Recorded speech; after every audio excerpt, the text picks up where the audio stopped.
Olá, antes de mais nada, para quem não me conhece, eu sou Paulo Costa, sou médico, mas trabalho atualmente com terapia. E tenho esse canal até para facilitar algumas carências que alguns clientes vêm, de conhecimento de algumas teorias. E à medida que vão surgindo as dúvidas, eu gravo nesse canal alguns temas que fica mais fácil, muitas vezes, conversar na consulta, né? Então, antes de mais nada, se você gosta do conteúdo, inscreva-se no canal, ative o sininho, curta, para eu saber que vale a pena continuar e deixar essas gravações abertas ao público em geral, tá bom? Hoje eu pensei em começar uma sequência de gravações falando sobre ansiedade, falando sobre estresse, falando esse medo geral que o mundo está vivendo por causa desta pandemia, né?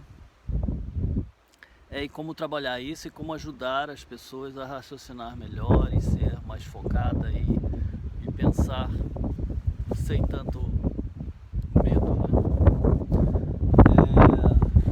De início já pergunto a você se lembra onde é que você estava no dia 11 de setembro, quando houve o atentado terrorista nas Torres Gêmeas de Nova York?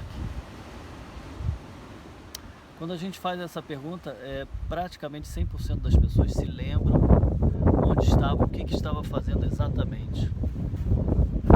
E às vezes, se eu perguntar o que comeu ou almoçou há 3 dias atrás, não se lembra ou tem dificuldade, né? Por que a gente tem uma memória tão forte de uma coisa que aconteceu em outro país, uma outra cidade, uma política lá fora? É porque a gente tem empatia? É porque a gente tem compaixão com os americanos? Não é nada disso. É porque a gente vivenciou o trauma. Uma tragédia, quando acontece num local, afeta as pessoas que sofrem a tragédia, impacta também as famílias das pessoas que sofreram, impacta toda uma cidade. Mas quando entra a televisão, quando entra a mídia e filma e registra o sofrimento, aquele sofrimento faz ligação aos nossos sensores, às nossas áreas cerebrais da emoção, e aquilo nos emociona fortemente, como se estivéssemos vivendo a tragédia. E aí há uma descarga adrenérgica, uma descarga de cortisol que impregna esse papel carbono no hipocampo, guardando muito bem essa memória. Por isso toda tragédia afeta não só as pessoas, mas mundialmente quando isso é transmitido pela televisão. As tragédias de antigamente não afetavam tanto porque a gente não via o rosto de sofrimento, a gente não via o jornalista emocionado e aquilo não mexia tanto. Hoje em dia, com a globalização, com a mídia, com o sensacionalismo exagerado muitas vezes, aquilo faz nos sofrer. Mas aquilo tem um período de grande ativação e depois as pessoas, a tragédia correu, os edifícios caíram, durante meses se falou nesse tema e depois vai se diluindo e a gente consegue voltar a ter uma vida minimamente normalizada, com menos sensação de traumatismos. A mesma coisa um tsunami que aconteceu lá na Indonésia, também nos afetou, depois teve um filme, nos afeta, e aquilo rememora e impregna cada vez mais as emoções desse sentimento, com as dificuldades e com os traumas e as tragédias de nossas vidas individuais e particulares. Essa questão da pandemia está sendo pior e prolongada nesse aspecto. Por quê? Porque é como se a gente ainda estivesse na onda que se vai, naquela calmia, aquele baixa de nível do mar antes de vir o tsunami, né? A gente soube em dezembro da epidemia lá, os primeiros surtos na China, depois vem no crescendo, foi tomando o Irã, o Japão, a Coreia, Taiwan, Macau, as experiências deles, até que chega a Itália. Então, antes de chegar à Itália, a gente já vinha uma preocupação, algumas pessoas mais sensíveis já se comoviam. Isso mexe com os nossos preconceitos, isso mexe com nossos espiritualidade, religiosidade, né? A globalização. Enquanto acontecia com o povo chinês, alguns de nós não ligavam.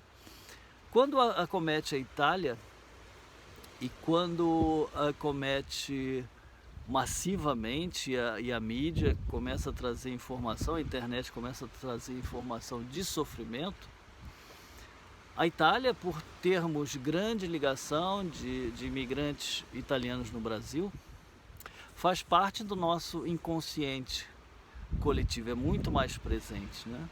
Se olharmos para trás, sempre temos algum colega que era filho de italianos, era neto de italianos. A gente tem uma relação maravilhosa com a culinária italiana, com a cultura italiana.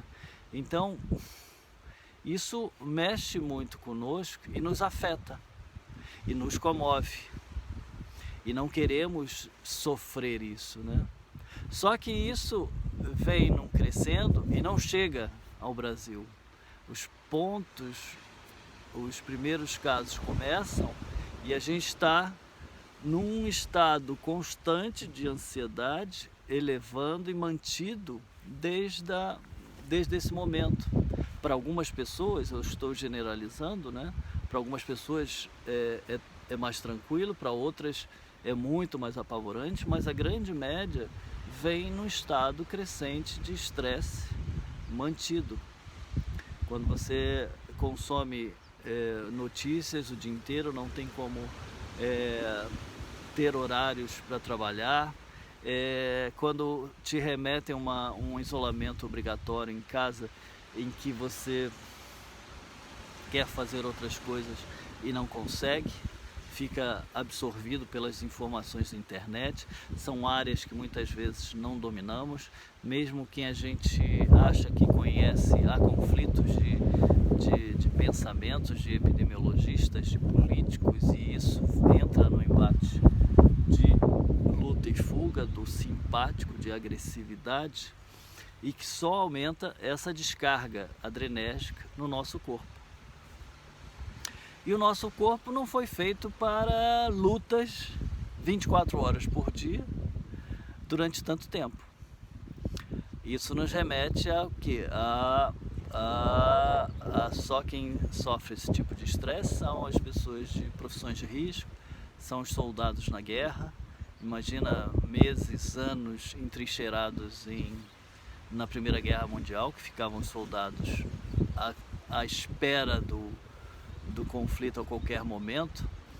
Isso são traumas profundos, né?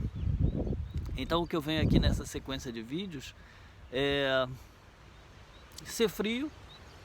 Alguns podem dizer que eu sou lacaniano ou como aquele pensador Schopenhauer, muito direto. Eu tenho uma postura que admiro até a chanceler alemã Angela Merkel, quando ela disse para a população friamente: olha, não temos como evitar 70%, 80% da população vai contrair o vírus. Nós temos que tentar ver isso com tranquilidade, olhar para nossos familiares, pensar que talvez alguns deles vão morrer, mas vamos focar no tratamento, no aumento dos recursos de tratar essas pessoas, para que não percamos tantas pessoas, né? Mas algumas inevitavelmente vão morrer. Quando a gente materializa o medo, a gente direciona, a gente começa a pensar em soluções, né? Então, esse primeiro vídeo foi para contextualizar e a gente reforçar. Nesse momento, o que a gente tem que fazer é imaginar que a nossa casa é o nosso melhor refúgio. O vírus não vai saltar pela janela, então a gente foca em ficar em casa e ter todos os cuidados, não sair de casa, minimizar a única pessoa que saia de casa para fazer compras, quando voltar, ter todos os cuidados de se despir, lavar todos os produtos que vieram do supermercado, preferencialmente peça para o mercado entregar, o hortifruti entregar em casa, e pronto, o seu lar é a sua fortaleza. Com isso você já vai ter uma segurança e aterrar os pés para conseguir organizar o pensamento e não ficar nesse sentimento de um medo do desconhecido, um medo que não tem cara, né? Um medo que é invisível. E isso descarrega adrenalina, cortisol e te mantém sempre vigilante, né? Sem conseguir uma calmia, um relaxamento e um estado de contemplação para organizar a vida, né? Caminhar é um bom exercício. Eu fiz esse exercício, estou gravando aqui numa praia, aqui na costa portuguesa. Um abraço, até o próximo vídeo.